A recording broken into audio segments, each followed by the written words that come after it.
Welcome to Seeker and Confessor, a Sword of Truth podcast. My name's Lauren.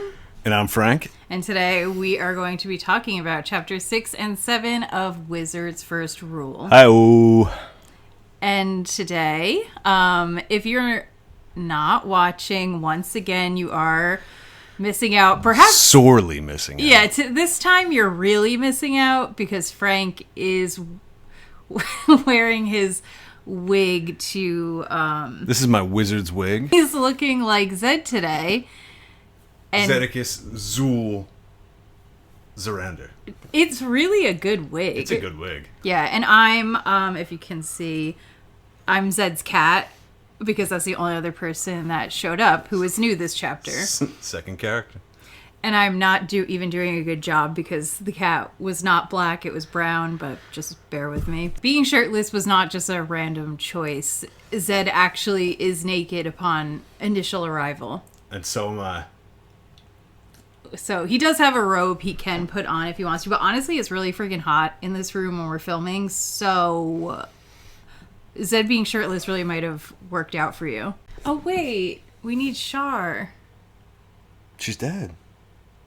No, bring her back. Okay. I want her. Shar's back in business. You know, I know she's dead, but that just... It's like her memory. It lives on in our hearts. So. And I'm sure like more of her kind exist.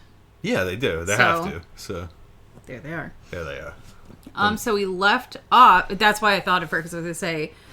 We left off in chapter 5 with Shar's very sad little death. Yeah. It's upsetting. It was. And we've moved on now to Richard and Kahlan finally, God, it took forever, going to Zedd's house. They've been working their way. Yeah, we're finally going to meet him. And Richard is not feeling well. His bite from the vine is really impacting him. He has a fever, he's sweating, he feels terrible. Yep. But he still wants a little snack. That's true, but before that... Okay. Before they have a conversation about it, Kahlan is making a little makeshift, like, wood and flower... Oh, yes. I don't know what you would call it. Arrangement, just some sort of pretty arrangement of flowers on a piece of driftwood. Yeah. That she sails off into this little river as a... I was going to say... Effigy? Yeah, it's an offering to the spirits of her and Richard's mom, asking for, like, help and safety through the journey. Yeah. Which later, in chapter 7, like, the spirits of the parents evidently are really powerful and, like, have a very concrete... And accessible if you got the magic. That's what I'm saying. So, like, she's not being crazy. There's no question in this world whether or not spirits exist or souls exist. You could call them up. Well, Zedd can at least, but... Whoever he is. Whoever he is, Whoever yeah. he is. How easily everybody can do that, I don't know. And honestly, I don't think it's crazy for Kahlan to do that, even if they could not FaceTime their dead parents. But I thought it was really nice either way. What's funny is I immediately was like, oh, this is a tribute to Shar. She's making a little like effigy for like to like honor her life, but it was like, we're moving on.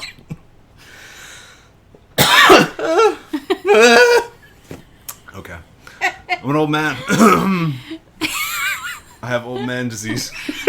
And yeah, so Kahlan sends the lovely little offering out on the water. I don't really remember what Richard's like thoughts. I feel like he just like were. watches and smiles and is like, "That's cool." Yeah, he was fine with it, I guess. And then yes, Richard's hungry. So what happens? Oh god. Then? Well, Richard's hungry, so he does what I guess normal people do in the woods. I found an apple tree. Let me pick some apples. Zedd apparently is a voracious eater, so he's like, gotta get my boy some food. Gotta get some snacking apples. And then he offers Kahlan one. It doesn't go well. It does not go well terrified. at all. Yeah. And she's not only terrified, her first reaction is to murder him. Maybe. I don't remember if that's specifically what it said. She said. grabs him by the throat. Well, she's like, what the fuck? I feel like the reasons this is odd is because Richard offers the apple and says, hey, if you're hungry, you should eat this. And Kahlan, like, immediately, like, snaps at him. And we find out the reason she snaps is because in her country or whatever, all red fruit is poisonous. Yeah. And she thought that Richard was trying to poison Which her. would be a really bad attempt at poisoning That's not her. how you try and poison someone. It's not like you go, here's a knife, put it in your neck. Yeah. He's not trying to kill you. She just had a visceral fight or flight reaction to the red fruit. Yeah, but it was like real. She's stressed. This girl's stressed. Mm-hmm. Lots riding on her shoulders. Okay, but was your thought immediately like, oh, Bible imagery? Oh, that's funny. I literally didn't even think about it. Oh, that was like, I was like, oh, okay. We're doing some Adam and Eve shit here. And he gives it to her. Yeah, but then I also thought... Oh, tell me. Okay, we're going... Wait, we got a snake vine, too. Keep going. Yeah, there's a lot, actually. Wow. Well, I won't later... Oh, TJ. The vine, I was like, okay, stigmata, right? Mm. I know, right? Which I'm not trying to say that Terry's like a Christian, but I still feel either whether or not this man intended to do it. Yeah. There's some Christian imagery happening, which I'm not mad about. It's interesting. Yeah. And so I thought it was interesting. I wanted to dwell on what it meant that he was offering her the apple and she rejected it. But then also the fact that I think I'm going way too far out here. I want it. Give me it. I was like, Lay okay, it the down. fact that in the Midlands, apples are already poisonous, which kind of is bringing to mind, like, that Westland is almost like the Garden of Eden, who isn't, like, tainted yet By magic. by magic. Which... And so, like, the fruit is not... I don't know. This doesn't actually work that well. But I was like, oh, maybe, like, the fruit isn't... No, the vibe's bad there, though. yet. Yeah, okay. And then, like, in the Midlands where maybe they already fell from God's grace. I don't know. That doesn't make sense because technically our world would be the post-fall world and apples aren't poisonous for us. Right. Well... No, they're not. Apples aren't poisonous. So would it actually be like or the crab apples? Whatever. Would it actually be the inverse? I don't know. I was trying to work out what the... Yeah, do we find out that magic poisoned the apples, or is there's just no safe apples in the Midlands? But the food thing with Kahlan keeps coming up, right? You're right. So my immediate thought was she doesn't like brie. She can't eat apples. Chase cheese doesn't. Well, she just. Imagine trying to bring her to like. But she was also scared of what type of meat she was eating. That's true. So like I don't know, food's like a big deal. This girl can't come to breakfast. Like what are we gonna give this girl? Spice soup. Spice soup, yes. That's all she wants. That's She's all obsessed. she wants. It she honestly makes it. She sounds wants it. Great. And Yeah. I found a recipe. I gonna- really want to make it. Do you want to do a spice soup mukbang? Oh yeah. We Well, I just, thought we could like fucking eat 6 quarts of soup, like. we could like TikTok us making the spice soup. Oh, that'd be fun. Follow us on Instagram TikTok. or TikTok. Is that it? YouTube, Well, yeah, YouTube. Spotify. Okay, it's at Seeker Confessor Pod for TikTok and Instagram. Anyway, if you want to see us make spice soup eventually, sorry if you can hear thunder. Sorry. Oh yeah, Sorry. it was. I'd be whizzing out there. Okay, well, anyway, that was all I had to say about the apple. It brought. I thought it was really symbolic or something. All I wrote was Kahlan eating it eventually and saying, these things are good to eat. And I said, Oh yeah. wait, so she eats it. She does eat it at Richard's bequest. And I said, yeah, bitch, wait till you get a cobbler going. This girl's mind's gonna get blown. She never had apples. Where our brains went to different places for that. Yeah, that's all I got to say on the subject. Okay, cool. And then they get to Zedd's, and he has a really nice little house. It sounded super cozy, had a nice patio. Yeah, a little like porch. simple cabin situation, but like Sounded cute. It's like what, on a cliff top little thing, or like looks out over a field or something. I feel like I got views. It was giving me views. Really? You know? Yeah. God, it's like so weird. I'm like, are you making it up, or am I just like skimming over certain descriptors? I don't know. Because I just pictured it like Like tucked away. yeah, like just really in like thick woods. Well, it can't be thick woods because he watches the clouds, so he needs a field of sorts, you know? And I think they walked across the field to get to his special thing. Well, so while you were going on about the apples, I was noticing Terry loves talking about people's chairs. Richard had his special chair with the squeak. What are we, what are we, chapter 6? Zedd has 2 special chairs. Oh, yeah, he does. He's got his thinking chair, which Terry dedicated half a page to. He loves characterizing people through the things they sit on. And then we got Cloud Rock. Right, but that's like a magical object. It is. But also a chair. Also a chair. Yeah, maybe Terry has a special place that he sits or something. Well, he was a wood carver, right? So maybe he made chairs. That's maybe true. He probably did. Yeah, which is kind of nice. I like chairs. Yeah. As mentioned, they find Zedd on his rock, looking at the clouds, and he's totally naked. Yes. Which technically, like, is it explained other than just like, oh, he's kooky, maybe he needs to be naked for his magic, right? What are they going to say? Maybe, like, does he have to be naked for this spell? Or they definitely don't tell you that. No. He just is naked. Right. And he goes into detail about his folds hanging. Yeah. Did you put the quote? I did. No, I figured you would. Quote, So. His bottom lacked any padding whatsoever, leaving the skin there to droop. That's about his ass. Lack of donk. I don't know why we had to go in like that. Sorry, Zedd. Did you get when he talks about his wrinkly balls? He doesn't. Stop! There's no way I wouldn't have remembered that. Well, so you should have called me on it. Anyway, yeah, so he's like some skinny old man. Apparently he's got a droopy ass. And they find him naked. He's like on his special rock and he's looking at the clouds. And maybe we mentioned it in the first episode, I don't remember. What? But they do mention in the first chapter so that Richard has noticed that there's some cloud he keeps seeing. And basically Zedd like jumps off the rock and he's like, Richard, oh my God. I knew you were coming. This cloud's following you. Yeah. And Zedd has not seen Richard since before his dad died. So it's been like quite a few weeks. I think it's weird that Richard wouldn't have immediately wanted to go talk to Zedd after this. You're right. Because it says Zedd was looking for him, so it's not on Zedd. Zedd was looking for him and couldn't find him, right. Which is interesting when you consider that Zedd has to be able to track people with magic. I don't know what, I don't really get if he has limitations on what magic he can do in the Westlands. That's a possibility. Another possibility is just that Richard has some innate ability to suppress people finding him somehow when he's moody. Yeah. And Zedd also tells Richard that he is going to be unconscious in a few hours because he's not doing well from his plant bite. Which, did you feel like it kind of it ramped up real quick for convenience? Like, I don't feel like Richard was suffering enough for how much poison this apparently did.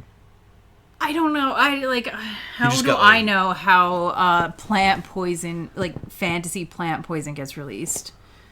Yeah, you're right. You wouldn't know the mechanism. You I have haven't no studied idea. it like I have. It's unrealistic. Okay. Zedd lets out maybe the first curse. Bags. Why are you saying it's a curse? Because it is a curse, and Richard tells him to watch his mouth around his company. I don't remember that part. Yeah. So I don't know if there's any listeners from the Westlands. Whenever we say bags, we'll try and bleep it out for you. Also, let us know, what are the connotations? When do you use bags as an insult? We don't know.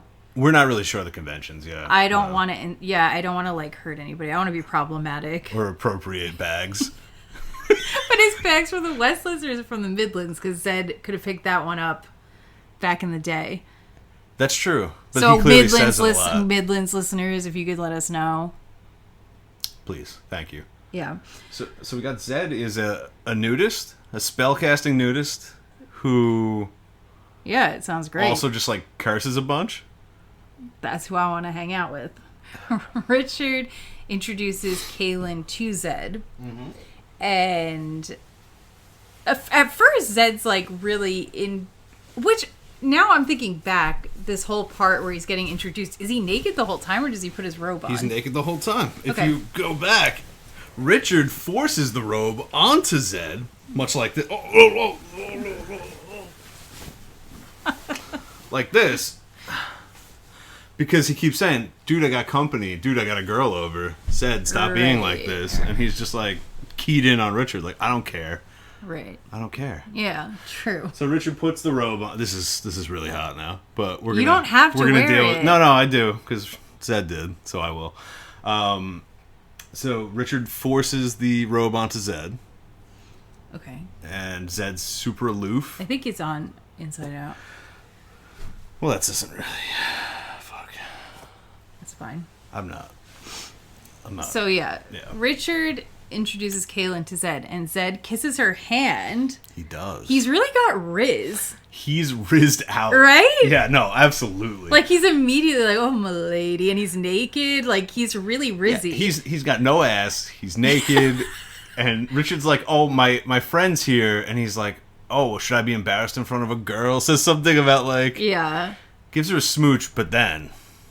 Right, but then he, like, looks at her and he's like, you know, with his wizard powers, he's like, oh, okay, that's not a real regular woman. With bags. Bags. Right, he's like, something's up with her. I mean, he just knows that she's a confessor, basically. Flat out. Which he doesn't say, he almost says it and then he doesn't. Because she gives him the death glare. Which, yeah, and he should be afraid. Apparently. Yeah. But yeah, that is interesting. He was touching her, and then when he looked into her face, he knew her power suddenly. Right. But, like, that could have been it for Zedd. Zedd could have been donezo. I guess, I mean, she's touching him. It could have been over. Well, yeah, right. So that's scary. Imagine you're touching something and you're like, oh, at any second by doing this, if they don't like me, I'm done. Yeah, rip me apart. And, you know, he hasn't dealt with any magic probably for, like, 20-something years. Well, no, he says that in the next chapter. He apologizes for this reaction he's having, and he's like, I just, like, haven't seen one of y'all in a while. Yeah, and it disturbed been a me. minute. Yeah, so he's, like, upset. He's pissed that she's a confessor, and he's like, why are you with her? And Richard, you know, goes on a whole spiel. He's like, oh, she saved my life. Mm-hmm. But then, yeah. I love her. He doesn't say that, but kind of. Vaguely, yeah. And then it's because Kahlan, when she says that the quad was after her, and as we know, the great wizard who is Zedd, we know that his whole family was killed by a quad. So then he all of a sudden is like, oh my god, you poor baby, you poor baby. Exactly. Yeah, it said something about his hatred turned to empathy or something. And then he hugged her, and then she, like, cried a little bit into his shoulder. And it's, like, super sweet, but these two are, like, both clearly very powerful. Yeah. Clearly very, like, ready to, like, rip your head off. And then also clearly very rizzy and cryy. That's the vibe I got. Although Kahlan doesn't really have that much rizz yet. Not yet. She like, well, no, you're right. She has, like, a quiet kind of confidence now where you're impressed by her, but I wouldn't say she's full of rizz. Nah, she's not rizzed out. Zedd so far is the only rizz master who has showed up. Chase is like... Are you forgetting about Michael? Are you forgetting about the Rizz Master, Michael? I mean, he's... Front flips off the stage and starts humping your leg, Michael. He tries. Don't forget about him. He tries. Gucci belt, Michael. Yeah. And, so, but did you think that Zedd and Kahlan were, like, really physically affectionate? Super. Throughout these two chapters. I thought it was really cute. I think it's super because I'm a cute, person that's very... I really like being physically affectionate. Most people don't. Yeah. So when I see, like, I don't know, that was, like, really cute. And I thought it was interesting because I feel like the archetype of the wizard, or, like, the hermit, you know, wise man. I was going to say wise guy, but that sounds weird. You know, the hermit wise man. It's the wise guy, Tony. The hermit wise guy wizard archetype is never physically affectionate like that. Sometimes they got rizz. Well, I guess they always have rizz, but he has a different type than a lot. You're right, actually. That's a good point. And then I was like, they're never soft. Wizards are never warm. Yeah, not like Dumbledore. Like is warm. Oh, well, there you go. Yeah. Because like, wouldn't you say Gandalf's warm? Dumbledore's warm. Gandalf's like got mood swings though. Gandalf's cold, warm. They have mood swings, but I feel like Zedd might have mood swings. Yeah, I guess that goes with the wizard thing. Is Gandalf warm? Only to certain people. He doesn't give that to anyone. But I guess we haven't seen Zedd with anyone else, so maybe. I'm just saying the type of warmth he's bringing. Yeah. is different. Like, you don't normally see somebody being as grounded, as physical, as, like, you're right, fatherly in this, like, really hands-on way. That's... I don't know, he calls her, like, a couple of pet names, and it was just, like, really sweet and different than this type of character usually is, and I liked it. I buy that. I feel that. Yeah. I did like the little interaction. So at this point, I'm really, like... This is why I keep going back to, like, is Terry writing this for a younger audience? Is Terry... And I don't think he is, but we get the quote, I've never heard of such a name. So Zedd says, my name is Zeddicus Zu'l Zorander. And Kahlan goes, I've never heard of such a name. And then he, like, gives a little, like, I'm sure that you haven't. Right, because he made it up. Because he made everyone forget it. Oh, why did I thought? Oh no, he didn't make it up. That's his real name, and he made everyone forget his name. But I'm like, all right. I mean, it was already obvious that this is the wizard. Yeah, the whole thing with them, just in general, not knowing that Zedd's the wizard, Zedd being like, "Oh, I gotta like pick a seeker? Are you kidding me?" Like, I feel like everybody's just being weirdly dense in a way that I do not believe these characters actually would be if I'm to buy into how. Well, because they take actions that you wouldn't be able to take had you been so dense or unquick or whatever of the mind. Yeah, which I find really irritating because I like feeling like these types of characters like really embody their strength and their intelligence and their power, and then the way they're being written is really not that way. It's like, trust me, they're strong, and here's an example of how they're strong, but they're also buffoons. Yeah, although, do you think that Kahlan knows that it's Zedd and she's just kind of trying to, like... there were a couple of things in there where I was like, I kind of think she knows. She's just kind of being like... She's playing dumb. I'll let it evolve to, like, get the close way it's to normally him. gonna... Yeah, because I kind of... Yeah. That was my thought. But Zedd says a couple of things where he's, like...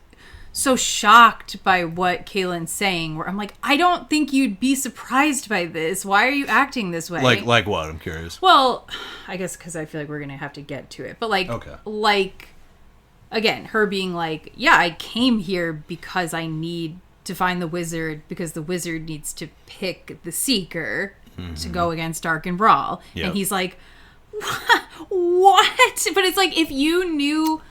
Yeah, all of this stuff with Dark and Brawl is going on, that can't seem like a crazy, like, approach. On some level, I don't think Zedd knows. But she tells him, right? Yeah, because I think he's, like, thinking about it, like, four-dimensionally. He's like, I'm getting all this new information. Right. Oh, Dark and Brawl, son of the guy I hated, moved into the Midlands. That sucks for them. I knew that was going to happen. That's why I said it. That's why they should have listened to me when they didn't. I'm righteously angry here. Mm-hmm. And then, yeah, I don't know. Then you get like... I can't... I'll see if we go, if more happens. Let's move on. But, so basically, they're like eating spice soup. Yep. Again, sounded really good. And then basically they just like recount to Zedd everything that has occurred. And, when Richard tells him about his injury with the vine, Zedd's like, it's a snake vine. Yeah. And Richard's he kept like, it in his pocket or something, yeah.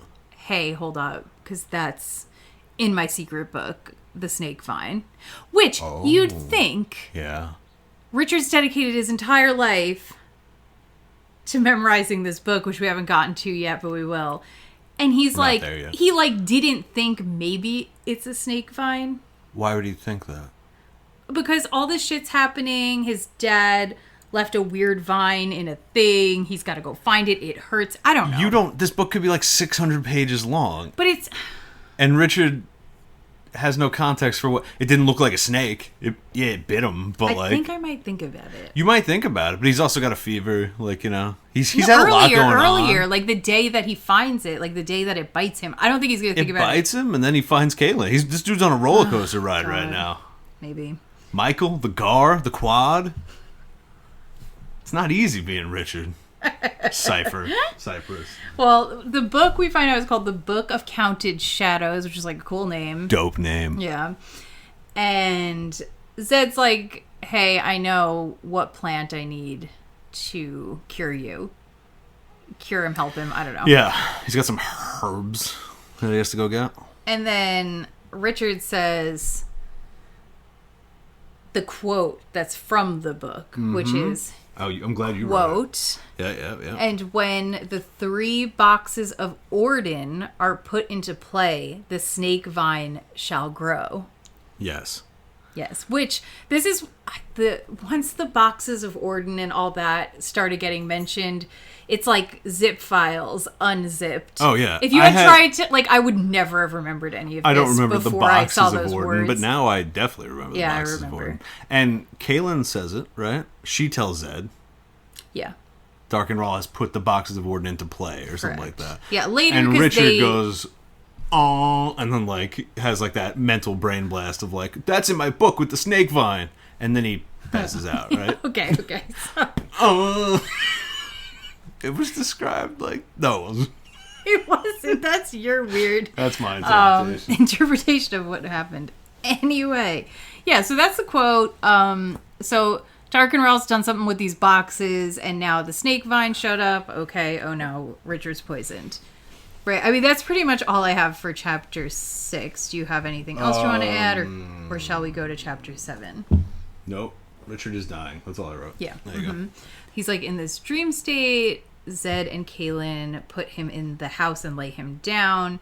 And then Kahlan's like taking care of him. She's putting wet washcloths and whatever on his face. And like a mom might do. Well, he thinks it's his mom, which is like sweet. Sweet and Freudian.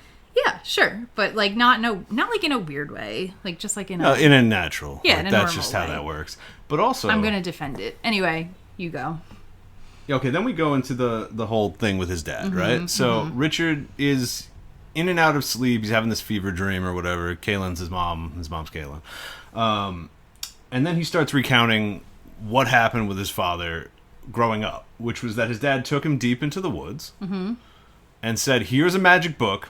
I don't know what it says, but you're going to read it over and over until you memorize it, and then we're going to burn it.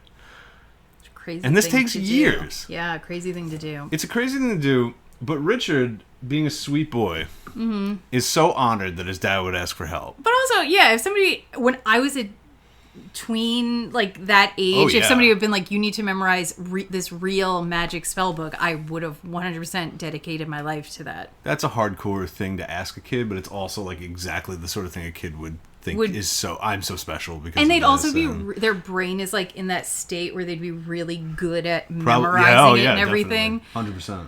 100%. I feel like a kid would be better at it than an adult. Yeah. I just want to also point out the quote, which is unexplained. His father had saved the book from the peril it was in from the beast that guarded it until its master could come. No, nothing beyond that was explained. I thought that sounded really complex. Well, yeah. And that makes me think the tooth is related to that beast. Yes. Yeah. Right, and that's going to be proof, okay, that he is the book. The book is him. He is the book. He is the book of Counting Shadows. Counted shadows. I know what it says. It's the book of Counted Shadows. Yeah, so his dad's basically like, I have to destroy this book, but I don't like feel comfortable destroying the information of the book. Yes. So this is like the in-between where it's like, okay, now Richard has all the knowledge so it can get passed down, but also the book itself doesn't exist, which I suppose is beneficial to the world in some way. Yeah, because the knowledge is important. It needs to exist. But the book itself existing would get the knowledge into the hands of someone who could use it poorly. And like, yeah, by Richard kind of gatekeeping it, it's like the only time he would tell somebody is if that person he trusted, and I guess Richard's dad trusted, he would that know. Richard could make that decision. Or if it was pulled out of him due to duress, which I hope there's no magic dominatrixes coming, because that would be really bad. How could he possibly hold back? They hold the key to his mind with their pain tools. I bet Richard isn't going to tell them. I don't think he does. Anything. Yeah, probably not. He keeps that shit on lock. I think he loses his name, but not the book. That's sexy. That is sexy. Yeah. He gets a new name, though. I forget what it is. It's like Toby. Let's see. Let's see if it's Toby. So Richard does in fact memorize it, and then they destroy the book in fire, and like lights, phantom this fireworks coming out. Freaks out. Yeah. The Book of Counter Shadows does not like to be burned. Oh, man. And it's the first time Richard has seen magic. Yeah. He says that, which is a nice little vignette there. Yeah. I thought it sounded cool. It did sound cool. Yeah, it sounded like souls shrieking and all sorts of stuff. What? I thought maybe it was kind of nice. The dad apologized to him every day after leaving the woods for putting that burden on him. Yeah, it's nice, and it's like maybe like you're like, is that abusive? Yeah. Well, the whole. I mean, this is like life and death. The ask is abusive, and it's not just life and death. It's like on a global earthly scale. Yeah. So we're talking about like countries. I'll give a pass. Yeah. Would Oppenheimer have done this to his child? Would Barbie have done this to her child? Hundo P. All right, we need to stop making references to things that are happening right now. Because if somebody listens to this, like in a year, they're going to be like, shut the fuck up about Barbenheimer, you freaks. Barbenheimer is forever. So then we get a little scene where Richard wakes up from his fever dream and he sees Kahlan and he thinks she's the most beautiful woman he's ever seen, which was sweet. So Richard wakes up a little horny. And he tries to make Kahlan make a promise that she will not harm Zedd. And it's interesting because she tries to placate him. She's like talking around it, and he's like, promise me you're not going to hurt my friend, over and over again. And she goes, I'm not making that promise. Right. And I thought that was really interesting. I liked her for not making the She promise. was so firm. And it's, I think maybe it's a little clumsy, but Terry is illustrating the importance in this story of people holding themselves to their own word. Mm-hmm. And it's the series called The Sword of Truth. So I guess you have to do that. It's about truth. It's about honesty. It's about integrity. So Kahlan is showing here that can mean I might kill somebody, but I will not lie. Right. And that's interesting. So she will not promise not to kill Zedd because she might have to. And then Zedd comes back. He's got the root and he like makes a potion. And it was kind of cool. It was sick, yeah. He looked cool doing it. He did a little brewskis, yeah. Yeah, and then this is where I wrote the nickname. He keeps calling her Dear One. Dear One. Guys, I don't know any wizards, like old wizards, that are being that soft. If somebody wants to tell me about a book series where that's happening, I'd love to know it. Yeah. Usually they're a little harsh, you know? The wizards are usually harsh. Maybe like the fairy godmother would say something like that. That's true. But so he's inhabiting a little bit of the divine feminine. I was going to say, he's femme-coded. He's that's not... Zedd is femme-coded. Cloud Rock naked Zedd is femme-coded. I don't think he's femme-coded, but he's got some like maternal energy. He does. And I like it. Yeah. So then Richard's like dying in the corner again, and Rip. Kahlan and Zedd are talking, and Zedd is like, hey, it's really dangerous for a confessor to be traveling alone, miss. Yeah. And then she kind of explains like, her wizard ditched her. Yeah, wizard checked out. And went to go work for a queen. Yeah. And then the rest of them are dead because they sacrificed themselves so she could come. And the way Zedd reacts is like, that might have been the first rule. Don't ditch your confessor for a queen. Right, but what I want to say is like, okay, I don't want to start getting into this because it's so everybody talks about it and it's boring. But everybody is like, he stole the concept from the Wheel of Time. Oh. And when I read that, I was like, that is... And, I haven't read the Wheel of Time. But you did see the show, because think about... Yes. Okay. God, I can't remember. I'm so bad at remembering these sorts of things. You know, the main girl, the main woman. Yeah, I know her. I don't know her name. Jafara? No. White Witch, the Wheelcasters, the... Hold on. I think it's the Aes Sedai. Aes Sedai. Or is that the guy? The Wheel of Time came out 1990, so it wasn't that... This came out like 96, though, right? So, yeah, he definitely... So anyway, remember the Aes Sedai, she has whatever the hell he was called... The samurai bro? Yeah. Right. The concept of sort of like having this man devoted to the sorceress is definitely Robert Jordan. But there's a really good chance he did in fact copy it, even though he said he didn't. That can't can't be the first time that No, concept has been done. That almost feels camp to me. That's what I'm exactly right. I will not stand here and say that Robert Jordan was the first person to come That's up what with I'm that. saying. No I was like, way. something on some archetypal level that seems intuitive, right? Yeah, 100%. I'm looking at a Frazetta art of like a similar concept. It's like a barbarian man and a sorceress so that's why woman I'm like, from like the 70s. So I'm not gonna go off and be like this. He couldn't have thought of that without reading Robert Jordan, but it is definitely, it's like definitely similar. Well, and the evolution of that just makes sense. It's probably been there since Arthur. Yeah, right. Right? Yeah, kind of. Kind of. I mean, that's what I'm thinking. Didn't Guinevere cast some spells? I don't know. For sure. For sure. I don't know. Maybe. But whatever. The imagery of that to me feels a little bit more universal than like, I don't think Robert Jordan's the first person to have ever done something in that vein. Yeah. But it is similar. There's no way to know. How much do I care? Not that much. Not too much. Kahlan explains that all the other wizards are dead.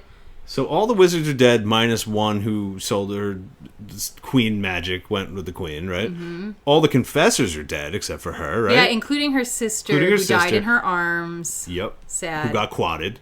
Yeah.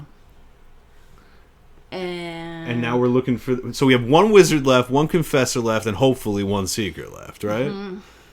And just so she's like, hey, did you know the Great Wizard? Did you happen to know the Great Wizard? And then Zedd's like, he wouldn't help you anyway. That guy's a total fucking dick. Yeah, he would never help a sweet little dear one like you. And Kahlan, because so this is why I think I thought that Kahlan knew it was him. Yeah, because she's like, being like, I know that the High Council sucks and everything, but like all these innocent people live in the Midlands who have absolutely nothing to do with them, and they're all dying. So I would think that the Great Wizard might want to help them. He might be interested in helping them. Right. Yeah, so, she does appeal a lot to his I thought, because I was like, if he's not the Great Wizard, there wouldn't really be that much reason to get that in depth with it. Great point. Yeah. So I thought, okay, maybe Kahlan knows. Yeah, she also mentions that Darken Rahl is weaponizing that the Great Wizard is not coming back politically. So he's being like, he doesn't care about you, and I do because I'm here. Yes. And then, Zedd should feel bad about that. He should. We also have that... So Zedd asks Kahlan, how come you haven't asked me to help find the wizard yet? Mm-hmm. And she says, I made a promise to Richard that I would wait. That's true. When he wakes up and recovers, he wants to ask you first. Mm-hmm. And Zedd is taken aback by that and says, you'd actually make a great seeker yourself. Which confirms that seekers can be women. Yeah. Which is cool. But Kahlan's also like, no, because I've got too much shit to worry about right now. Kahlan says, that sounds like unpaid emotional labor, and I'm doing enough of that already. Thank you, Zeddicus Thanks so much. I just want to mention that we do find out, because we don't really know what the boxes of Orden are going to do yet. We just know it's bad. Yeah. And then Kahlan says when he opens the correct box... whatever that means, he will have unchallenged power over all living things, which is a big deal. That's a big power. Right. That's a legit, huge power. Okay. But now I'm thinking, are the boxes of Orden that game at the Yankee game where, one hat has the ball under it? He's got to figure it out. And they're is there, some mystical, god that's, Darken Rahl's been staring for 6 days. Fuck, I think it's the left one, but if I'm wrong, I don't think that. I imagine that's not what it will be, but I like the idea of it. Yeah. So then Zedd's like, listen, the Great Wizard isn't going to even be able to do anything against Darken Rahl anyway, so give it up. And then she's like, oh yeah, well, I didn't think he was going to do anything. I need him to pick a seeker. And he's going to do something. And then that's when Zedd freaks out. Yeah. And he's like... ugh. He spills the bean. You do it. Yeah, well... Is that what you wanted me to do? Yeah. Okay. Say, the wizard does not pick the seeker. He just acknowledges when he finds the true one. And then he puts him in the position of the seeker. That was really good. That was accurate. Anyway. Quiet, cat. Zedd has a cat and he loves his cat. The cat is really sweet. The cat makes a few appearances. Is the cat fat? Did they like do a whole thing where it's like kind of a chubby cat? Maybe. I don't remember. Okay, on brand. Anyway. Anyway, the cat, he's like, oh, Kahlan's stressed. Go, like, take a little nap in her lap. And the cat's cute. At some point, I was like, oh, is, like, the cat really, like, a human or something? It might be. I don't know why. I don't remember. He was, like, talking to it, but I guess that's just how If that's the case, we got are. you with Facepaint on the next one. You're going to do, like, an anamorph. No, I'm going to look half like human, Cats, half cat. The musical. Oh, but not the movie. No. No, we're going to go. The classic. We're going to go Rumple Teaser over here. Anyway, oh my god. Okay, I just want to make sure we don't miss something very important. The cat's cute and nice, and that's why I dressed up like it. Yeah. Do you have anything to add about the cat? Not really. All right. That I thought maybe it was a human or something. We gotta add that Zedd's just doing magic. I know. Wait, so like the Westlands just be doesn't doing have magic. like a ban on it. It's just like, don't do it if you come here, and then we trusted everyone. There's very few people who do magic, and then they were like, we're not gonna go there, so you're good. I guess so. And then the head wizard was like, JK, I'm going, and I'm casting spells over here. Or is maybe the fact that the barrier is weakening, magic's ether spilling, you know? Maybe. If the Gars can get in, the magic can get in, because the magic is smaller than Gars. Anyway. It's just math. So Zedd explains to Kahlan that Seekers are the balance point of power. Yep. And that in her lifetime, she has never seen a true Seeker. All the Seekers that were Seekers when over in the Midlands at some point have just been like political figureheads, and like they were not actually in their Seeker power. Yes. Right? But when a Seeker is in his power. Fucking. Yeah, Zedd kind of gets a little like hard on at that time. He's just like, oh, you never seen a Seeker, and her power is so fucking hot. He does a little bit. Yeah, a little. He does. And so he's a little shook that he's got to find like a real one this time. And he's like, even if I did that, it would be somebody from over here, and they wouldn't know anything about the Midlands, and they're going to die. And then Kahlan's like, well, that's why I'm here. I'm going to be the guide, which is giving, like... Can't remember anybody's names. From it's giving, like... Jiminy Cricket. No. My brain keeps wanting to say Paradise Lost. That's not what I'm trying to say. Dante's Inferno. It's like giving kind of like Virgil. Oh, Virgil. Bringing Dante through hell. Oh, yeah. Oh, you know. How could you forget the guide from the 1500s Italian divine drama? Well, I thought it was like, it's such a hero's journey, and then she's like the guy who comes. And You're then, right. Like, I don't know. And with your comment earlier about... No, I know. And then they're having that conversation as the thorn is coming out of his hand, and they're like really focused on his stigmata. His stigmata is happening. It's like it's removing Satan from him. There's a lot of biblical and we got religious three imagery. You're right. 3 divided lands. And like it's very... Oh my God. Paradisium. Inferno. Wait, you're right. Wait, that's... The middle one. Purgatorio. Yeah, it's the 3, Holy 3 divine realms. We are unlocking the true. Sorry, anyone that thought this was about rationalism or philosophy, it's actually Christian ideology. Well, we cracked the code. It's in there. Just saying. Yeah. And call us Dan Brown. Yeah. So they have that conversation. They kind of. Sorry. They have that conversation. They kind of leave it up in the air, and then Zedd goes outside for a little walk in the night, and then he's bit by a blood fly, and he's like, "Oh, he is not stressed." This Gar comes out of the woods, and he's just like, "Stop!" Like you do 8th level time stop. Oh yeah, so you be the Gar. Bags a blood fly, and then I have to mention. Tell me. Do you know what Zedd's little move is that he does on both the Gar and Kahlan? Did you notice this? Is it the fingernail into the chin? Yeah. Why is Zedd calmly doming I know, but I thought... A ferocious beast and apparently a very high-powered sorceress. But is it not kind of... I thought it was really interesting because he does... It's like back-to-back, and he does it to Kahlan really calmly and sweetly in a way. And then he does it again right after to the guard. I guess I should mention what it is. He's like, basically like, they're describing that he's like threateningly / intensely putting his finger under the chin. Which also kind of a feminine move. Yeah, that is really like That's a very sorceress like, energy. Sorceress That's energy. really femme-coded. Yep. Which his mother was a sorceress. True. But honestly, no. I feel like male villains do that a lot. They're femme-coded too, though. Just like a little bit. A little bit. Anyway. I thought but it's very, I mean, like, you can't see at home, but it's very like, bad little Gar. Right. Yeah. Yeah. Yeah, it was interesting. I was like, wait, he just did that to Kahlan. Okay. He just did that, yeah, in a kind of friendly grandfatherly way with a little bit of a threat tucked in. Right. And now he's doing it to, like, the guard. Which I was like, he must do this a lot. But if you are so powerful like I am, you would just fucking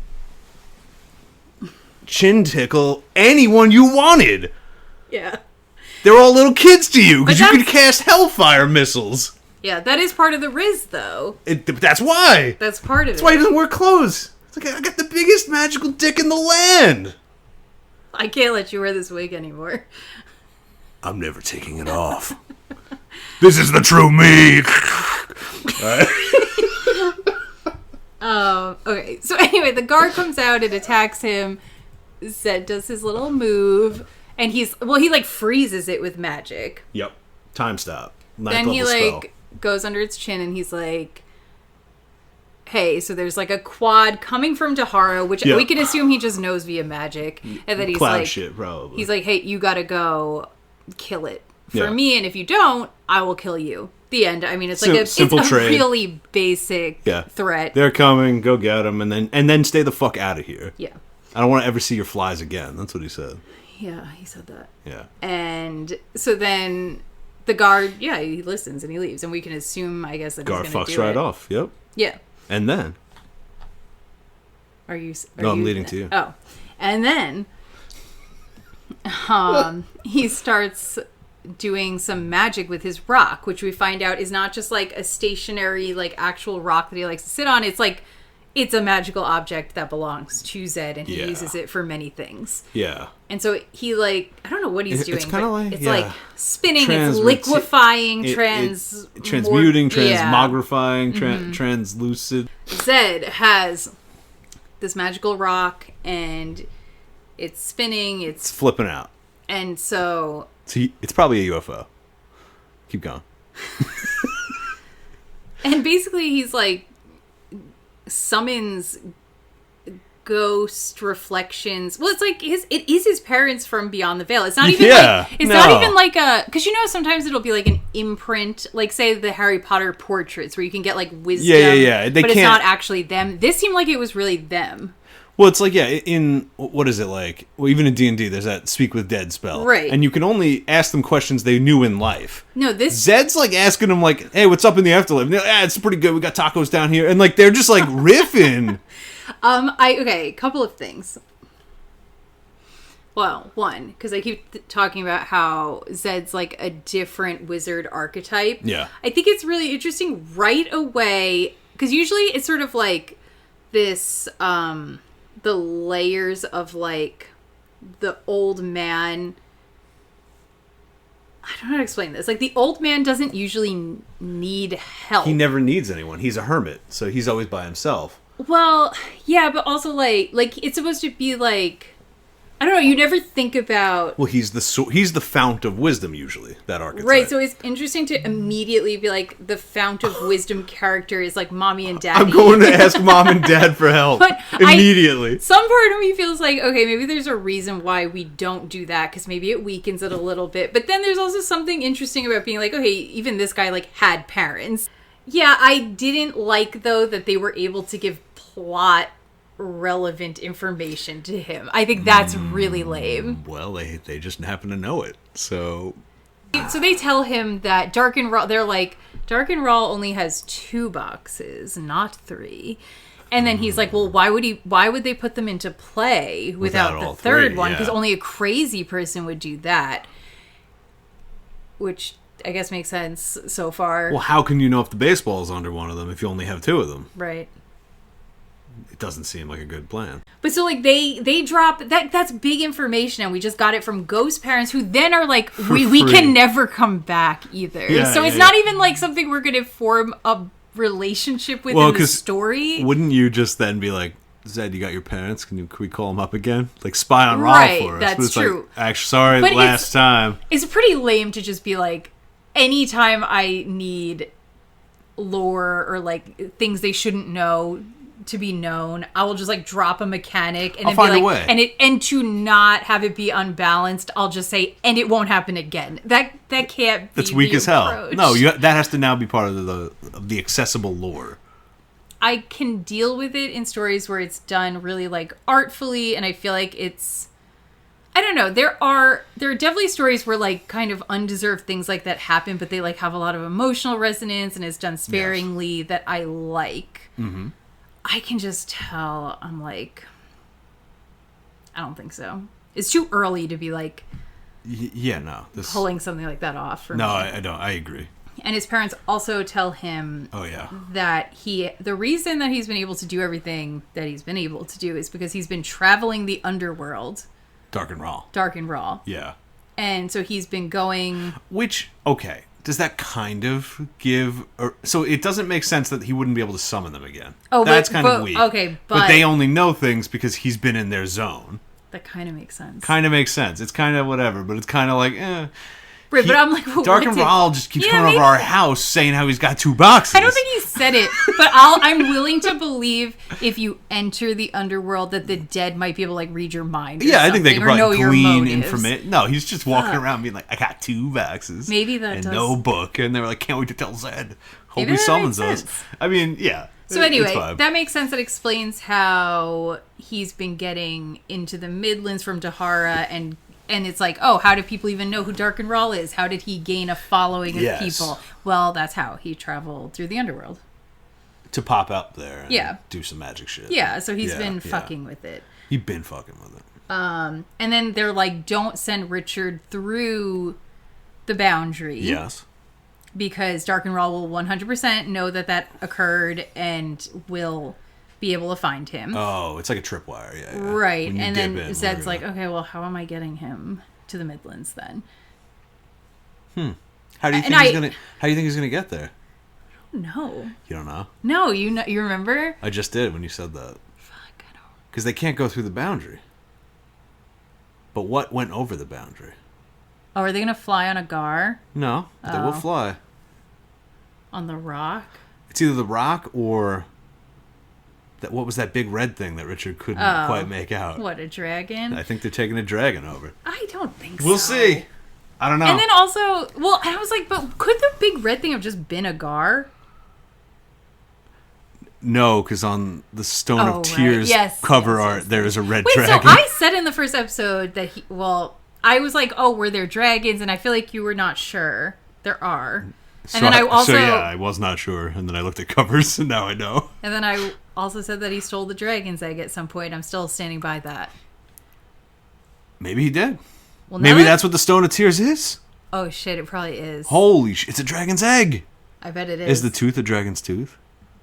Probably. Was the But that would be really big. In a dragon's lair? Wouldn't that be huge? I mean, unless it was like a young adult dragon. Fantasy dragons really do range. They range, size. Yeah. You got ancient to baby. Sometimes they're kind of small. Mm-hmm. Could be a worm with a Y. W-Y-R-M. Worm. I always like that. Me too. Right?